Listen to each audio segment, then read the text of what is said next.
अस्सलाम वालेकुम रहमतुल्लाह।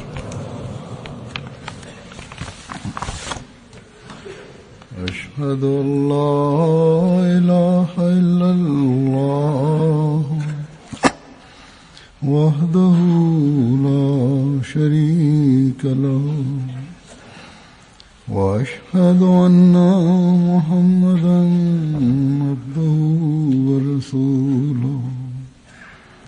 अम्मा बादु फ़अऊज़ु बिल्लाहि मिनश्शैतानिर रजीम।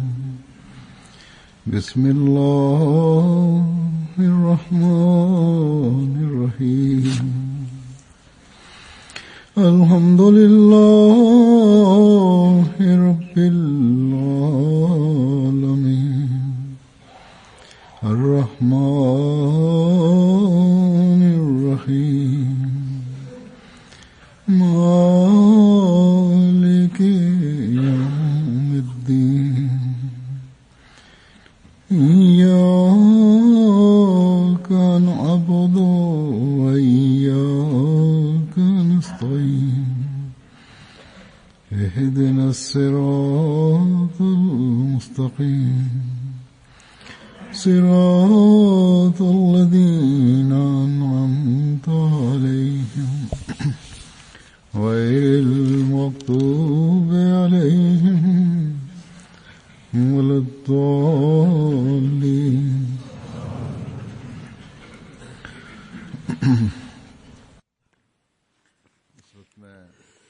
Duhet ju rëfe disa nga fjalët e kalifit të dytë radhiyallahu ta'ala anhu, të cilat ose drejt për drejt ose tërthorazi lidhen me Mesihun e premtuar alayhis salam.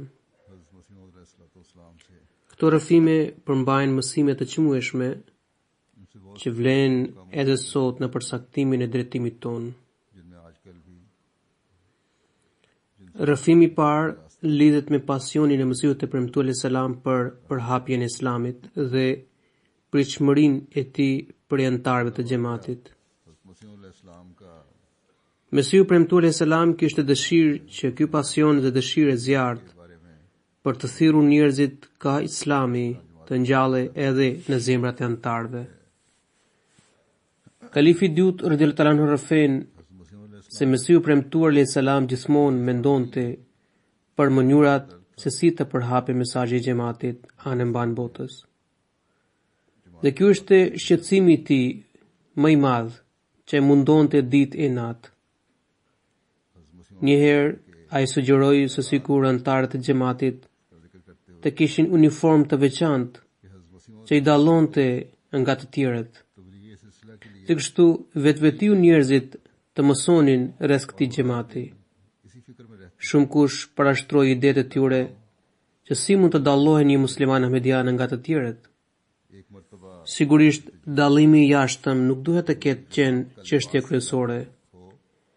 Ai sigurisht duhet të ketë dashur që anëtarët të dallohen nga të tjerët si në besim edhe në veprat, sepse vetëm kështu ata do të tërheqin vëmendje të tjerëve. Madje edhe vetë do të jenë të vetëdijshëm për përgjegjësinë e tyre, për të përmirësuar gjendjen e tyre të besimit dhe veprimit.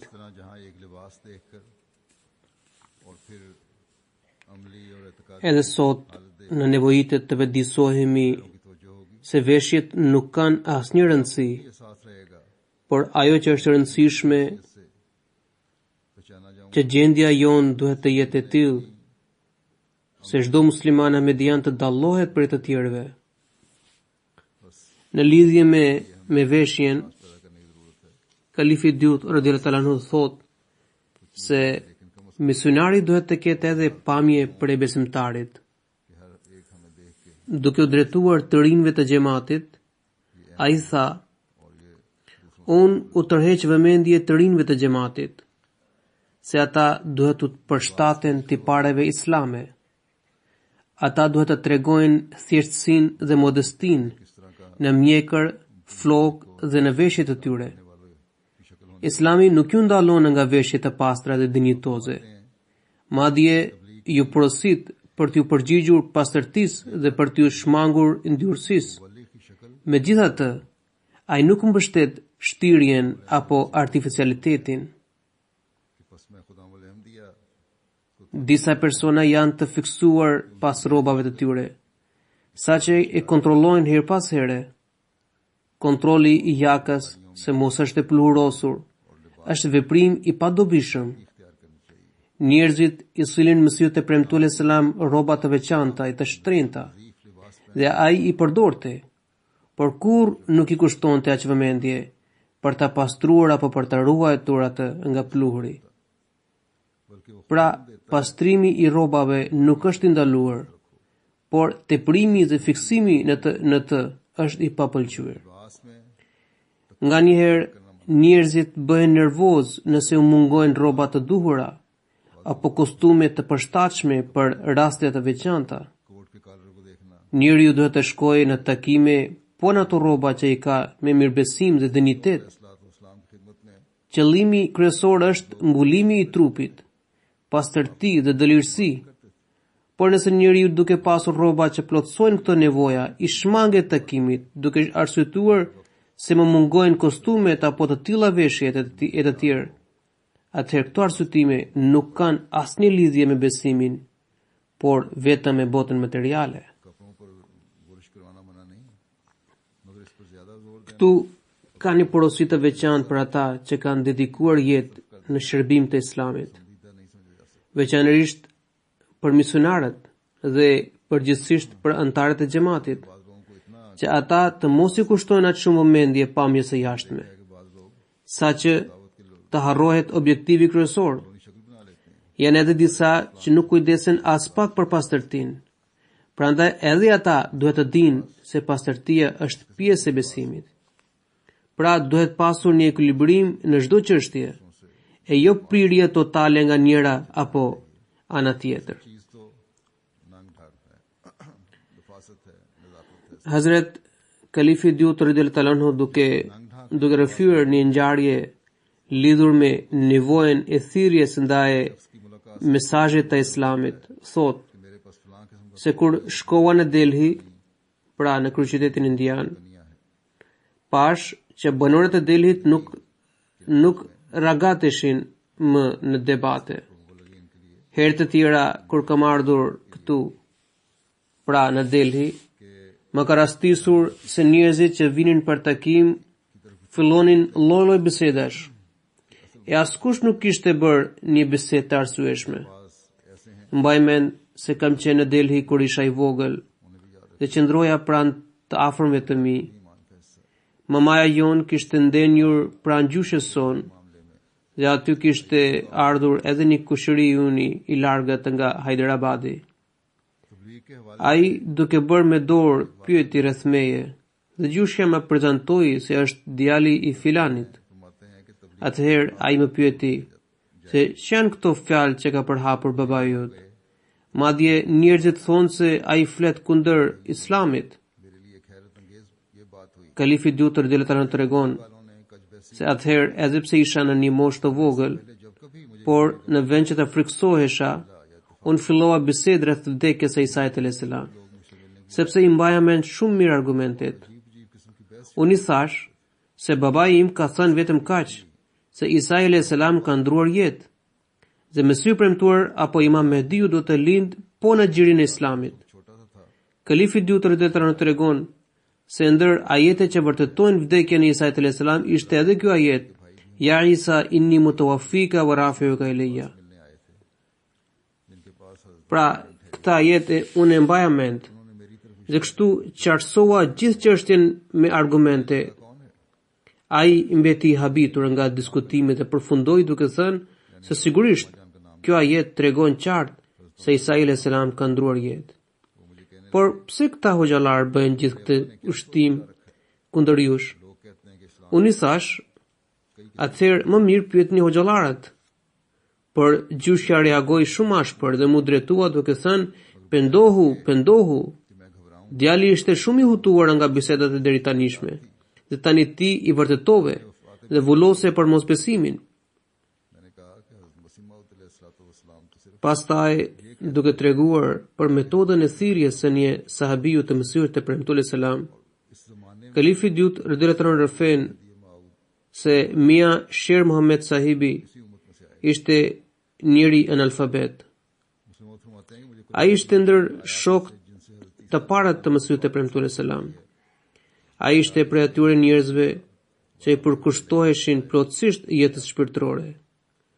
Për jetesë kishte karrocë me të cilën merrte pasagerë dhe i çonte drejt destinacionit të tyre. Ndoshta bënte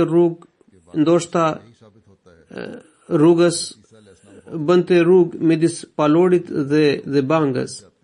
Ai kishte zakon se kur merrte pasagerë gjatë rrugës fillonte muhabet me ta. Ai kishte abonim me gazetën El Hakem, kështu që gjatë rrugës i nxirrte gazetën dhe i pyeste pasagerët: "Kush nga ju mund ta lexojë? Ma ka ardhur një gazetë me postë. Ju lutem, a ka kush të më lexojë këtë?" Njeriu kur lëviz me karrocë i pëlqen të angazhohet në ndonjë aktivitet për të shmangur lëkundjeve dhe troshitjeve të rrugës. Prandaj pasagerët e pranonin me kënaqësi këtë kërkesë. Kur dikush fillonte ta lexonte gazetën, ai ndërhyunte me pyetje dhe hapte diskutim lidhur me temën. Pra ai shtronte pyetje në atë mënyrë që lexuesi, i cili sigurisht nuk ishte ahmedian, duhet të përgjigje i mirë menduar. Kështu që ajo çështje sqarohej plotësisht. Kalifi dyut radhiyallahu anhu tregon se momentin që Mia Sherli më rretheu këtë ngjarje, deri atëherë afërsisht 1/2 njerëzish ishin bërë antar përmes tij. Dhe i gjithë kjo vetëm duke lexuar gazetën Al Fazl ose El Hakem. Ai jetoi gjatë dhe nuk dihet se sa persona kishin pranuar xhamatin përmes përpjekjeve të tij.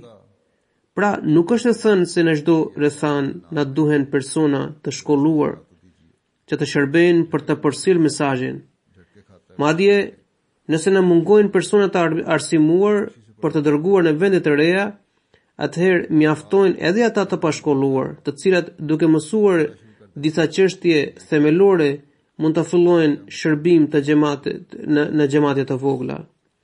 Dhe kështu mund të nisin detyrën e tyre për të përcjellë mesazhin.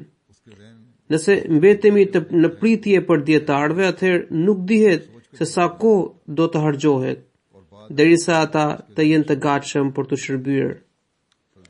Edhe tani numri i misionarëve që janë duke u shkolluar në për xhamia është mjaft i kënaqshëm. Megjithatë, ne s'mund të plotësojmë nevojat tona në një të ardhme të afërt. Dietarët duhet të studiojnë problemet të imta të fesë, prandaj u duhet një kohë e gjatë për të përgatitur. Megjithatë, ka thënë i dërguari i Allahut sallallahu alaihi wasallam, ad-dinu yusrun, do të thënë feja është lehtësi. Pra, nuk është i domosdoshëm të organizohen debate shkencore, seminare të mëdha apo evenimente të këtilla për të përcjellë mesazhin e xhamatit. Ne duhet të zbulojmë mënyra që u përgjigjen rrethanave. Edhe sot janë mjaft ahmedian që janë angazhuar në thirrje sipas mundësive të tyre dhe janë mjaft të suksesshëm në to. Alhamdulillah. Hazrat Kalifi dyut radhiyallahu anhu rrëfen një ngjarje rreth Nizamuddin sahibit.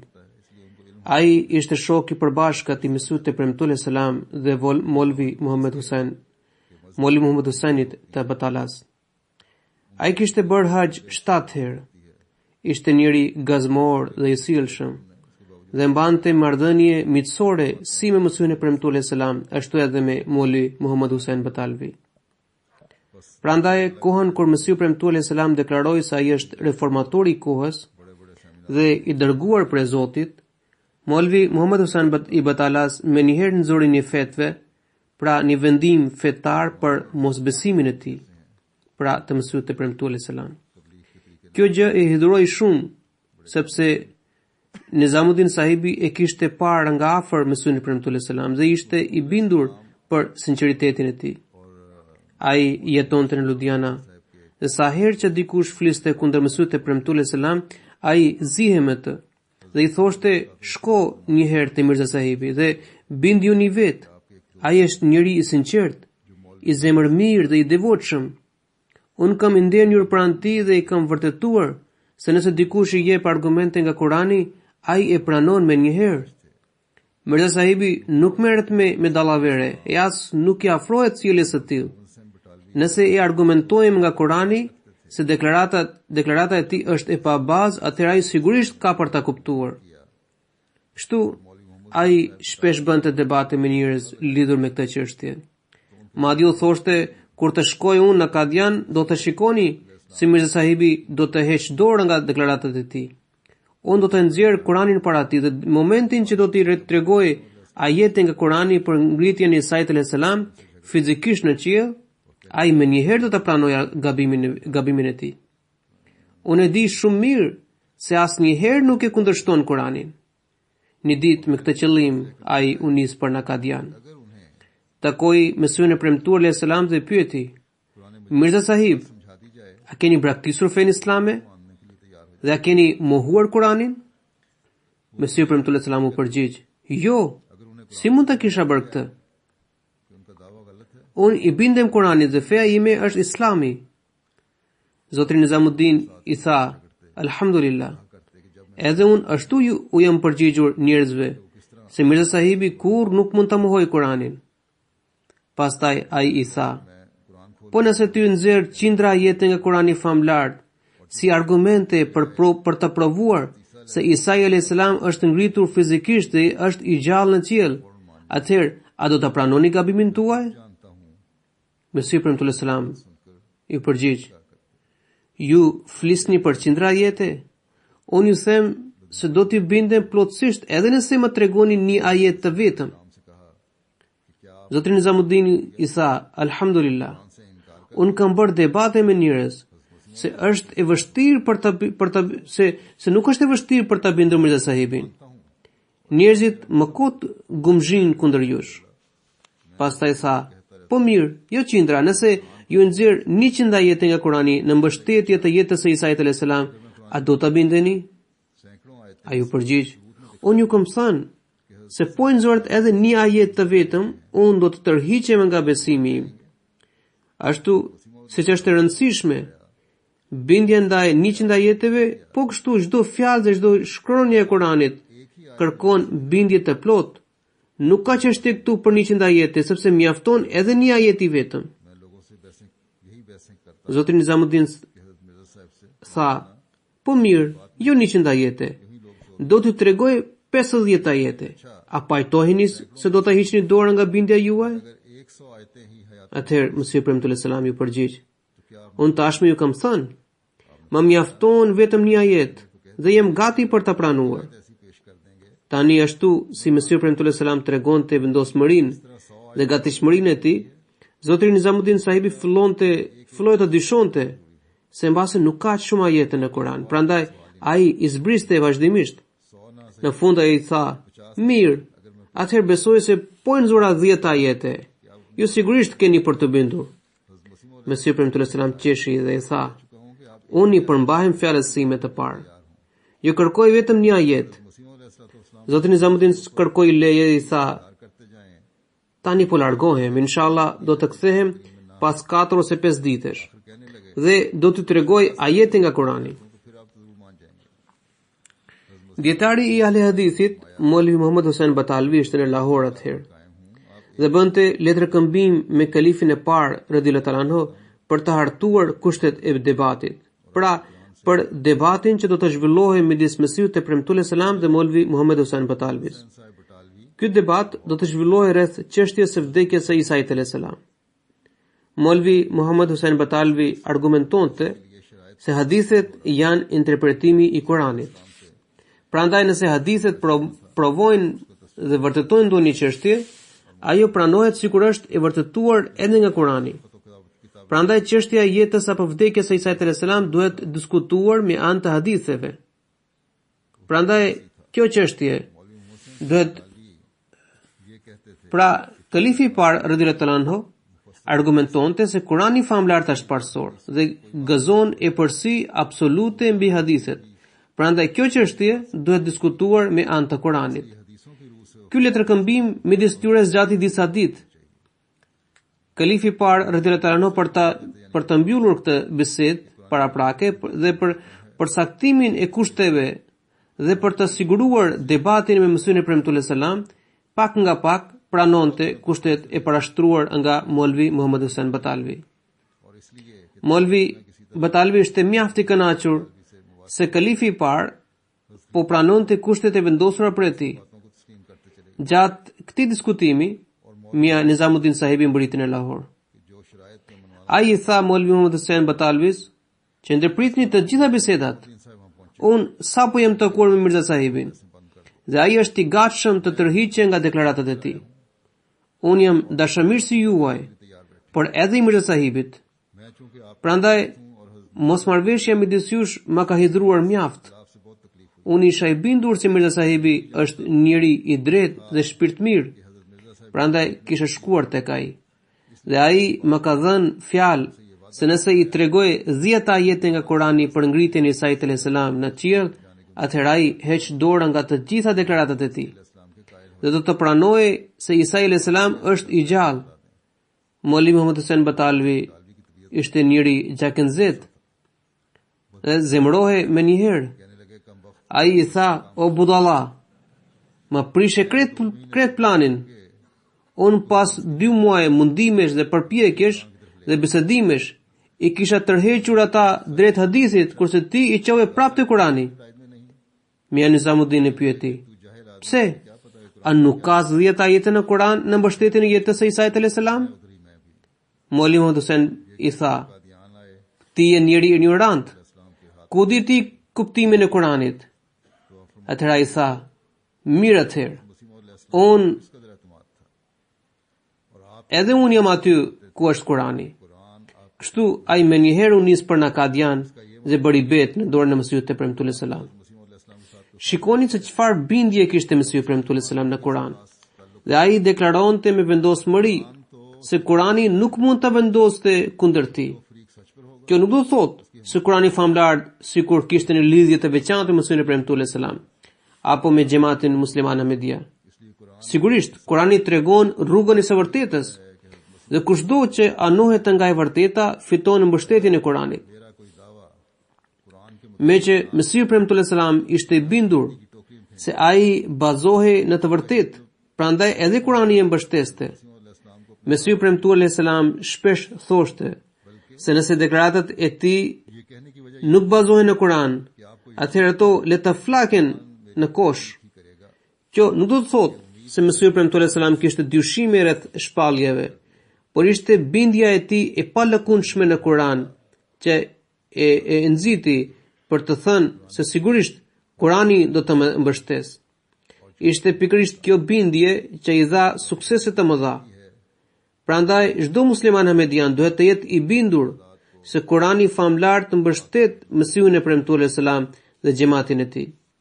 Është kjo mbështetje e Kuranit e cila po shton çdo ditë numrin e këtij xhamati përmes shpirtrave fisnike, duke ndriçuar zemrat e tyre me këtë dritë hyjnore.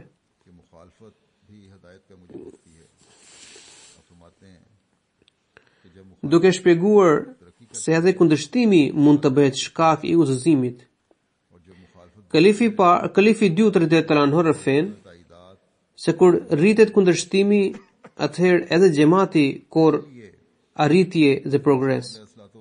Po kështu me shtimin e kundërshtimit, ai thot se po kështu me shtimin e kundërshtimit si kundërveprim shtohen edhe mbështetje të fuqishme të Allahut të Madhërisht. Prandaj nëse dikush e njofton të Mesihun e premtuar selam për kundërshtimin, ai I përgjigj duke thënë se kjo është shenja e progresit tuaj. Aty ku ka kundërshtim, rritet edhe xhamati, sepse për shkak të kundërshtimit, edhe ata që akoma nuk kishin ditur rreth xhamatit, tashmë mësojnë për të. Dal nga dal, ata interesohen për të lexuar librat e xhamatit dhe kur lexojnë libra, binden për vërtetësinë e tij. Njëherë një zotëri erdhi te Mesihu premtuar selam dhe I bëri bet. Pasi që mori bet, Mesihu premtuar selam I pyeti: Kush ju kishte përcjell mesazhin e xhamatit? Ai u përgjigj sa ka qerë. Mesazhin e xhamatit më ka përcjell Molvi Thanaullahu. Mesiri premtullë selam u habite nga përgjigja e tij dhe pyeti: "Si kështu?" Ai u përgjigj se unë gjithmonë lexoja gazetën e Molvi Thanaullahu, si dhe librat shkruar për tij. Dhe ato gjithmonë mbanin propagandë kundër xhamatit. Një ditë më ra ndërmend që të lexoj vetë librat e xhamatit, që të shoh se çfarë përmbajnë ata.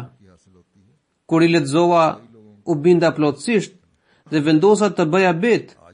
Pra, këto janë dobit të kundërshtimit që japin hovë xhamatit dhe shumë kush përfitojnë udhëzim në këtë mënyrë. Edhe sot, kundërshtimi i kundërshtarëve po u hap zemrat njerëzve. Mjaft misionar më shkruajnë për këtë në raportet e tyre. Veç kësaj njerëzit më shkruajnë edhe personalisht dhe tregojnë arsyeën se si e kishin pranuar xhamatin. Duke shkruar se pas pranimit të xhamatit edhe njeriu i thjesht dhe analfabet bëhet hazarjevab, kalifi dyut radhiyallahu anhu rëfen. Mia Nur Muhamedi jetonte në një lagje të Ludianës. Ai kishte marrë përsipër thirrjen e Islamit në një minoritet që jetonte atje. Ai u bënte thirrje pastruesve, pra ky minoritet merret më shumë me punën e pastrimit. Ai u bënte thirrje pastruesve, shumica prej të cilëve ishin të besimit të krishterë. Qindra pastrues e respektonin dhe i ndiqnin. Ai e pranoi mësimin e premtullës selam dhe kështu ndjekësit e tij vinin në Kadian për të parë mësimin e premtullës selam. Ata besonin se mësimi i premtullës selam është prisi i prisit të tyre. Një xhaxha yuni i largët, pra tregon kalifi i dytë, thot një xhaxha yuni i largët për shkak të kundërshtimit ndaj mësimit të premtullës selam, e thëriste me nofkën Nur Muhammad sahibin si prisi i pastruesve. Ndërsa kalifin e quante Lal Bey, pra lider i pastruesve. Njëherë, disa nga këta pastrues të cilat kishin pranuar Islamin erdhën në Kadian. Ata kishin zakon të pinin qibuk. Nur Muhammad sahibi rrinte bashkë me ta, ndërkohë aty kaloi edhe ai xhaxhajun, i cili e quante prijes i pastruesve. Ai ju afrua dhe i tha: "Pse ke ardhur te Mirza sahibi? Ti duhet të ishe ndjekësi im. Çfarë ke fituar prej tij?" Ata ishin njerëz të thjeshtë dhe analfabet dhe nuk dinin të lexonin asnjë fjalë. Duke dëgjuar këtë, ata thanë: "Ne nuk dim shumë, por dim vetëm kaq, se përpara njerëzit na quanin pastrues, ndërsa tani na quajnë Mirzai. Pra, ne ishim pastrues, por për shkak të lidhjes me Mirza sahibin, edhe ne u bëm Mirzai. Ndërsa ju që ishit Mirzai, pra të Mughal, pra të komsis Mughal, tani nga kundërshtimi je bërë si pastrues." Hazrat Kalifi i dytë radhiyallahu anhu tregon se ndonë se këto fjalë duken si shaka, por përmbajnë një filozofi të thellë. Ata analfabetet argumentuan nga goja e tyre se Allahu i lartësuar i shkatron kundërshtarët, ndërsa besimtarëve u jep suksese të mëdha. E vërteta është se pas pranimit të xhamatit, njeriu i kthjellohet dhe përforcohet detyria rreth çështjeve shpirtërore. Dhe ai bëhet më i fortë përballë dietarëve. Le ta shmangim edhe këtë argument. Atëherë mund të gjejmë pjesëtar të çdo komuniteti. Pra, po ta shmangim edhe këtë argument, atëherë prap mund të gjejmë pjesëtar të çdo komuniteti dhe shtrese në këtë xhamat. Dhe ata do të jenë më të ditur në çështjet fetare krahas bashkëkombësve të tyre.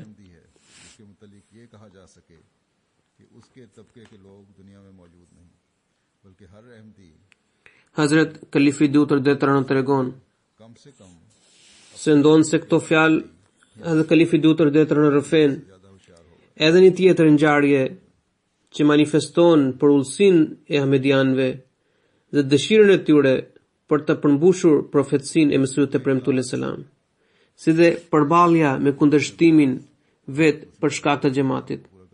E pastaj si ajo armiqësi u shndrua në dashuri dhe dëmshuri. Kalifi i dytë radhiyallahu ta'ala anhu tregon se më kujtohet nga fëmijëria ime vizita e antarëve të xhamatit nga krahina e Gujratit në Kadian. Aso kohë rajonet e Sialkotit dhe Gujratit konsideroheshin dy qendra të mëdha të xhamatit. Krahina e Gurdaspurit, ku ndodhet edhe Kadiani, ishte shumë më mbrapa, sepse është praktika e Zotit se i dërguari i tij nuk vlerësohet në vendlindjen e tij. Atëherë, krahina e Sialkotit ishte në vendin e parë, ndërsa Gujrati renditet i dytë. Unë edhe sot mbaj mend fytyrat e mjaft musafirëve që vinin në Kadian. Ata jo nga vështirësia ekonomike, por nga dëshira e madhe për të përmbushur shpallën e Mesihut të premtuar selam, se i atika min kulli fajjin amik, domethënë ata do të vinë përmes çdo qafe të thellë, vinin nga krahina e Gujratit deri në Kadian me këmbë. I ndjeri Hafiz Roshan Ali Sahibi Rahmet Past rafente se pak para ditëve të gjelcës, dy grupe të Ahmedianëve nga Gujrati dhe Sialkoti, indjeri Hafiz Roshan Ali Sahibi Rahmet Past rafente se pak para ditëve të gjelcës, dy grupe të Ahmedianëve vinin nga dy drejtime të ndryshme. Dhe kur u bashkuan në Kadian, u përlotën nga mallëngjimi. Unë i pyeta, pse po qani? Ata u përgjigjen se një grup prej nesh kishte pranuar xhamatin më herët, por hoqën persekutime dhe mundime të rënda prej nesh. Ata u përndoqën dhe u sfilitën aq rënd, saqë u detyruan të shpërnguleshin nga vatrat e tyre. Pastaj nuk mosum asgjë rreth tyre.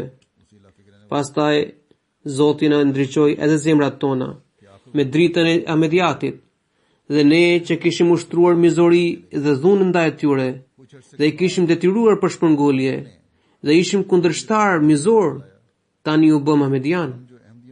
Me të vërtet, kjo është dëshira e Zotit që kur të mbërrinim këtu, të ndeshishim me vëllezërit tanë, që na ftonin drejt hidajetit, ndërsa ne nga armiqësia dhe urrëtia i dëbuam nga shtëpitë e tyre. Sot Zoti i lartësuar me mëshirën e tij na bashkoi të gjithë, prandaj po qajemi nga emocionet. Këto janë bekimet e xhamatit, që bashkojnë njerëzit e ndarë. Ata që ishin përqarë nga cytjet e shejtanit, sot janë bashkuar sërish përmes xhamatit. Dhe dashur Zoti, bashkimet e tilla do të vijojnë edhe në të ardhmen.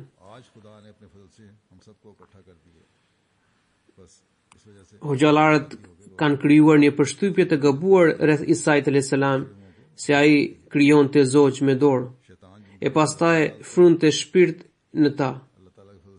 E ata fillonin të fluturonin si zogj të tjerë. Kjo ka ndodhur për shkak të keqkuptimit të Kuranit. Në fakt, ajet në fjalë tregon vetëm kaq se Isai alayhis salam i aftësonte njerëz të dëlirë shpirtërisht përmes edukimit dhe fuqisë shpirtërore, që ata të lartësoheshin shpirtërisht drejt Zotit. Një hoxh i tillë kishte bërë debat edhe me Mesihun e premtuar selam. Mesihu premtuar selam e pyeti hoxhën: "Ju që thoni se Isai alayhis salam kishte krijuar zogj që fluturonin, atëherë zogj që shohim sot, sigurisht disa prej tyre mund të jenë krijuar prej Zotit e disa prej Isait alayhis salam. A mundeni për të më shpjeguar dallimin midis tyre, se cilat janë krijuar prej Zotit dhe cilat janë krijuar prej Isait alayhis salam?"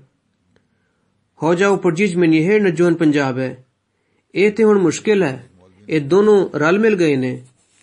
Tani kjo është çështje shumë e koklavitur. Ata të dy janë përzir.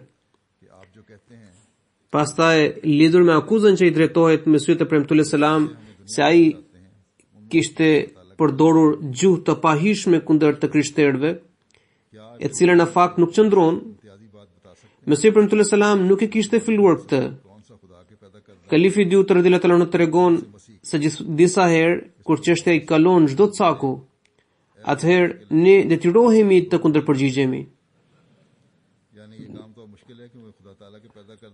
Të krishterët gjithmonë I drejtonin sulme të ashpra të dërguarit të Allahut sallallahu alaihi wasallam. Muslimanët me që nuk mund të kundërpërgjigjeshin, prandaj të krishterët besonin gjoja themeluesi I fesë islame është themeluesi I fesë islame pasqyron vetëm të metat. Nëse ekziston ndonjë figurë e shenjtë dhe e pastër, atëherë ajo është e Jezusit. Pra e keq kuptonin ndershmërinë e muslimanëve dhe heshtjen e tyre. Ata kujtonin se me që ne I hedhim balt profetit të tyre, dhe ata nuk përgjigjen, atëherë sigurisht këto akuza që kanë të vërteta. Prisi muslimanëve me të vërtet kishte këto vese. Kalifi dyut radhiyallahu ta'ala anhu thot se kaluan ditët, javët, vitet dhe shekujet. Dhe muslimanët afërsisht deri 6 apo 7 shekuj duruan këtë sulme dhe u treguan të përmbajtur. Më në fund Allahu I Madhërisëm e lejoi Mesihun e premtuar selam që të kundërpërgjigje dhe të tregonte të meta që I drejtoheshin Jezusit. Kur Mesihu e premtuar selam filloi të shkruante libra duke treguar akuza që hebrejt I drejtonin Jezusit apo gjendeshin vetë në librat e të krishterëve, atëherë kjo shkaktoi një johon të madhe në botën krishtere. Dhe ata reaguan se kjo nuk është një sjellje e drejtë. Mesihu premtuar selam ju drejtua duke thënë se nëse juve nuk ju ka pëlqyer kjo sjellje, atëherë pse nuk kuptoni hidhurimin ton? Ju kuptuat me njëherë kur u vut në shënjestër, ndërsa të njëjtën sjellje keni ndjekur kundër profetit ton sallallahu alaihi wasallam. Pra, fjalët e tilla që ka përdorur Mesihu premtuar selam janë si kundërpërgjigje, ai kurrë nuk mori këtë hap I pari. Kalifi I dyut radhiyallahu anhu duke folur për një mjek të famshëm të Punjabit, të cilin e ka vlerësuar edhe kalifi I parë radhiyallahu anhu, tregon se ai kishte respekt të veçantë ndaj Mesihut e premtuar selam, por pavarësisht këtij respekti ai nuk e besonte. Sipas tij, arsyeja përse Mesihu e premtuar selam deklaroi se Isa alayhis salam ka ndruar jetë ishte krejtësisht tjetër. Kalifi I dyut radhiyallahu anhu rëfen se kur Hazret Shoaibi alayhis salam predikonte popullin e tij që të mos vidhnin pasurinë e të tjerëve apo të mos harxhonin parat në vepra të padrejta, ata tregonin habi duke thënë se Shoaibi alayhis salam gjoja është I marrosur. Në kohën tonë njerëzit e përbuzën Mesihun e premtuar selam dhe I quajtën të çmendur. Nauzubillah. Kur Mesihu e premtuar selam paraqiti çështjen e vdekjes së Isait alayhis salam, muslimanët nuk arritën të kuptonin atë, sepse dietarët dhe ulemat përgjatë 13 shekujve kishin thënë se Isai alayhis salam ishte I gjallë. Muslimanët ishin aq të bindur dhe të vendosur për këtë çështje saqë e kundërshtuan fort idenë se Isa alayhis salam ka ndruar jetë. Kalifi I dyut radhiyallahu anhu rëfen se një mjek I famshëm I Punjabit, të cilin e kishte vlerësuar edhe kalifi I parë radhiyallahu anhu, I cili quhej Hakim al-Lahdin dhe ishte banor I qytetit Bera. Njëherë, Molvi Fadaldini, mik I ngushtë I kalifit të parë radhiyallahu anhu dhe një Ahmedian I përkushtuar, shkoi te Hakim al-Lahdini dhe I bëri thirrje ndaj xhamatit. Hakim sahibi I tha: "O djalosh, çfarë di ti që ke ardhur për të më shpjeguar e xhamatit? Respektin që e kam unë për Mirza sahibin, ti nuk do të kesh as 10 apo 20% të tij." Molvi Fadldini u kënaq dhe kujtoi se ndoshta Hakimi që ka Ahmedian, kështu që ai I tha: "Jam shumë I kënaqur se keni respekt dhe nderim ndaj Mirza sahibit dhe kam dëshirë të dëgjoj më shumë për shtypjet tuaja rreth këtij xhamati." Hakim sahibi u përgjigj të rinjt nuk hyjnë në thellësinë e çështjeve dhe dalin kot për të bërë predikime. Ja, ke ardhur ti të më shpjegosh për çështjen e vdekjes së Isait alayhis salam. Por çfarë di ti nga arsyeja pse Mirza sahibi e paraqiti këtë?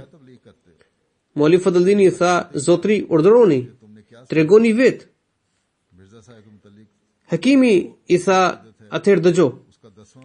E vërteta është se kur Mirza sahibi shkroi Brahin Ahmedia, ishte një libër shembulli të cilit nuk ishte shkruar asnjë musliman përgjatë 13 shekujve. Mirza sahibi zbrazi të gjitha dituritë dhe njohuritë në të, saqë nuk mund të gjejmë asnjë krahasim me atë libër në mbar umetin musliman. Ai libër ishte një mur që e mbrojti Islamin nga sulmet e jashtme, por këta hoxhallar dhe ulema dolën kundër tij dhe u treguan aq mendje lehtë dhe naiv, saqë në vend që të falenderonin dhe i shprehnin mirënjohje dhe i thoshin tash e tutje, do të përdorim vetëm argumentet tuaja, ata lëshuan një vendim për mosbesimin e tij, edhe pse ai kishte realizuar ato kontribute në shërbim të Islamit që nuk kishte bërë asnjë nga muslimanët gjatë 13 shekujve. Muslimanët shpallën vendimet të kufrit të tij dhe filluan të tregonin diturinë e tyre, sikur ishin më të ditur. Kjo gjë e zemroi Mirza sahibin dhe sigurisht ai kishte të drejtë të zemrohej. Pra, këto janë fjalë të Hakim sahibit. Atëherë Mirza sahibi u tha, nëse ju e konsideroni veten dietar të mëdhenj dhe mburreni për njohurinë tuaj, atëherë dëgjoni. Çështja e jetës së Isait alayhis salam është aq e qartë nga Kurani saqë është i pamundur të vërtetohet vdekja e Isait alayhis salam përballë tyre. Por unë me anë të këtij Kurani do t'ju provoj vdekjen e Isait alayhis salam. Nëse keni guxim, atëherë përgënjeshtrojeni argumentin tim. Kështu që çështjen e Isait alayhis salam, pra çështjen e vdekjes së Isait alayhis salam dhe argumentet rreth vdekjes së tij janë nga Kurani. Ai ka nxjerr vetëm për t'u treguar hoxhallarëve ignorancën dhe paditurinë e tyre. Pra, sipas Hakim sahibit, ai tha, tani hoxhallarët le të mundohen sa duan, le të thahen gjuhat e tyre, le të thyhen pendet e tyre. Prap dietarët e mbar indis janë të paaft për të përballuar Mirza sahibin me argumente. Mirza sahibi i ka mbërthyer aq keq, saqë s'kan mundësi të ngrejnë kokën para tij. Hakim sahibi vion duke thënë që kjo problem ka vetëm një zgjidhje, sepse vdekja e Isait alayhis salam nuk qëndron si mesele, si problematik. E jeta e Isait alayhis salam është një fakt i vërtet. Mënyra vetme për të drejtuar këta hoxhallar dhe për t'ia gjetur zgjidhjen këtij problemi është që hoxhallarët të shkojnë te Mirza sahibi në një delegacion dhe të thonë se kemi bërë gabim, që kemi lëshuar fetven e tekfirit kundër jush. Ju lutemi për të na falur. E kështu pastaj shikoni se si Mirza sahibi vërteton jetën e Isait alayhis salam nga Kurani. Tani le të analizojmë këtë ngjarje. Edhe pse Hakim sahibi kishte respekt ndaj Mesihut e premtuar alayhis salam, por me që doktrina jetës së Isait alayhis salam ishte aq e fortë saqë ai nuk mundi të bënte bet në dorën e Mesihut e premtuar alayhis salam, pra edhe kjo është mirësia e Zotit të lartësuar, që ai ja mundson dikujt pranimin dhe njohjen e imamit të kohës. Gjithmonë duhet të dimë se çështja e vdekjes së Isait alayhis salam nuk është vetëm një problem bot kuptimor, por një besim i domosdoshëm për vendosjen e njëshmërisë së Zotit. Madje Mesihu premtuar alayhis salam duhet të vinte në këtë kohë për të rivendosur tauhidin. Kalifi Dyut radhiyallahu ta'ala anhu shton se Mesihu premtuar alayhis salam duke provuar vdekjen e Isait alayhis salam largoi pengesën kryesore në rrugën e njëshmërisë absolute. Kjo ishte arsyeja pse Mesihu premtuar alayhis salam i kushtonte aq shumë rëndësi kësaj çështjeje dhe gjithmonë e përmendte. Kalifi Dyut radhiyallahu anhu rëfen se njëherë dikush i tha Mesihut te premtuar selam se ai talinte këtë çështje. Pra, të mos e diskutonte më. Mesihu premtuar selam u skuq i tëri dhe i tha: disa herë i ndjej aq pasion për këtë çështje, saqë kujtoj se mos marrosem. Kjo çështje ka dëmtuar rënd Islamin dhe derisa nuk e asgjësojmë, nuk mund të kemi qetësi. Edhe tani njerëzit pyesin se çfarë çështje është kjo. Por ja shikoni se kjo është një pengesë në njohjen e njëshmërisë së Zotit. E prandaj Mesihu premtuar selam kishte një pasion të papërmbajtshëm për ta larguar atë. Kjo dëshirë e zjarrt pastaj tërhoqi mëshirën e Zotit dhe vuri themelët e vërtetësisë. Secili nga ne që e duam Islamin mund të kuptojmë lehtë se kjo është veç një shkëndije e vogël e atij zjarri që ishte ndezur në zemrën e Mesihut të premtuar selam.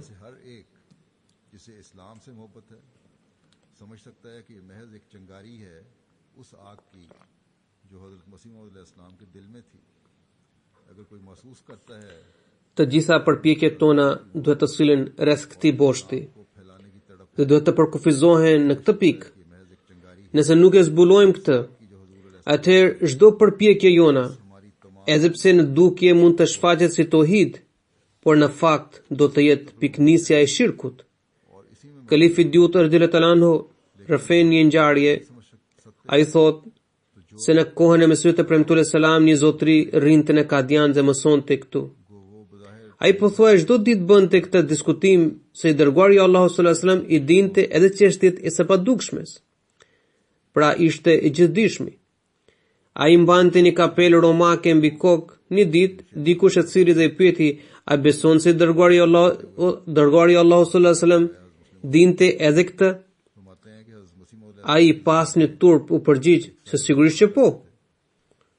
Kalifi Dyut radhiyallahu anhu duke arsyetuar këtë shprehje thotë se njerëzit në përgjithësi arrin deri në shkallën e njëshmërisë, por nuk arrin te uniteti i Zotit. Pra njëshmëria dhe uniteti janë dy gjëra të ndryshme, që të kuptojnë se ndonse është krijues dhe furnizues deri në një farë shkallë, por Zoti është tjetër dhe krijesa është tjetër, dhe ata kurrë s'mund të bashkohen. Le të shpjegoj këtë edhe me anë të kuptimit leksikor. Allahu është edhe wahid, edhe ahad. Njëshmëria do të thotë se ai është një dhe i vetëm në atributet e tij. Njeriu mund të jetë shëmbëltyra e atributeve të Zotit deri në një farë shkallë, por përsosja e këtyre atributeve gjendet vetëm te Zoti, te Zoti i lartësuar. Shembulli më i volitshëm i njeriu më të shkëlqyer është ai i të dërguarit të Allahut sallallahu alaihi wasallam. Nga fjala ahad kuptojmë se ai është i vetëm dhe përballë tij nuk mund të përfiturohet askush. Kështu që tohidi mund të vendoset vetëm atëherë kur kuptojmë thelbin e kuptimit ahad. Allahu na mundsoft të përmbushim qëllimet e ardhjes së Mesihut të premtuar selam dhe të vendosim tohidin e vërtet në këtë botë. Amin. लेकिन सिफात में कामिल तो सिर्फ और सिर्फ खुदा ताला की ज़ात ही है और अहद से मुराद अल्लाह ताला का अकेला होना है और अहद के मुकाबले पर दूसरी किसी चीज़ का तस्वुर भी पैदा नहीं हो सकता. बस जैसा कि मुस्लिम मऊद ने फरमाया कि हकीकी तौहीद उस वक्त कायम होगी जब अहदियत की हकीकत को हम समझेंगे. अल्लाह ताला हमें तौफीक दे कि हम हज़रत मसीह मौऊद अलैहिस्सलाम के मकासद को पूरा करते हुए हकीकी तौहीद के कायम करने वाले हों.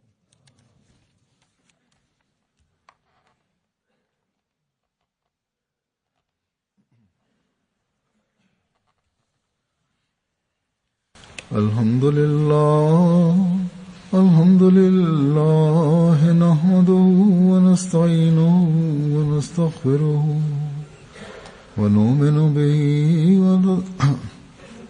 ونؤمن به ونتوكل عليه ونعوذ بالله من شرور أنفسنا ومن سيئات أعمالنا من يهده الله فلا مضل له ومن يضلل فلا هادي له ونشهد أن لا إله إلا الله ونشهد أن محمدا عبده ورسوله عباد الله رحمكم الله إن الله يأمر بالعدل والإحسان وإيتاء ذي القربى وينهى عن الفحشاء